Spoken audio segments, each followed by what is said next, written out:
ఆదికాండము 22 అధ్యాయము 17వ వచనము. నేను నిన్ను ఆశ్రయించి ఆకాశ నక్షత్రం వలెను సముద్రం తీరమందలి ఇసుకరేణి వలనను నీ సంతానము నిశ్చయముగా విస్తరింపచేసేదను. ఇక్కడ దేవుడు వాక్యం చూసినట్లయితే ఆదికాండం 22 అధ్యాయం 17వ వచనంలో నేను నిన్ను ఆశ్రయించి ఆకాశ నక్షత్రం వలె. చూడండి, మనం బయటికి వెళ్ళి ఒకసారి ఈ రోజే చూడండి, మీరు బయటికి వెళ్ళి నైటు నక్షత్రాలను లెక్క పెట్టండి.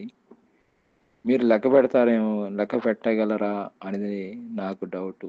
లెక్క పెట్టలేరు, ఎందుకంటే అవి మీ ఊహకు అందని కార్యం అది. ఆ విధంగా దేవుడు మిమ్మల్ని దీవిస్తాడు.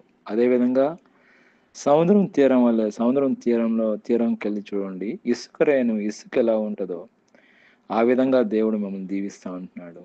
మీరు ఇసుకను లెక్క పెట్టగలరా? ఆకాశ నక్షత్రములను లెక్క పెట్టగలరా? అవి లెక్క పెట్టలేము, ఎందుకంటే అవి ఊహకు అవి మించిన కార్యాలు అవి మనం లెక్క పెట్టలేము. ఆ విధంగా దేవుడు మనం దీవిస్తా ఉంటున్నాడు. ఇసుకరేణి వల్ల దేవుడు దీవిస్తున్నాడు. అబ్రహాం దీవించినట్లు మనం దీవిస్తా ఉంటున్నాడు. దేవుడు వాక్యం దీవించిన గాక.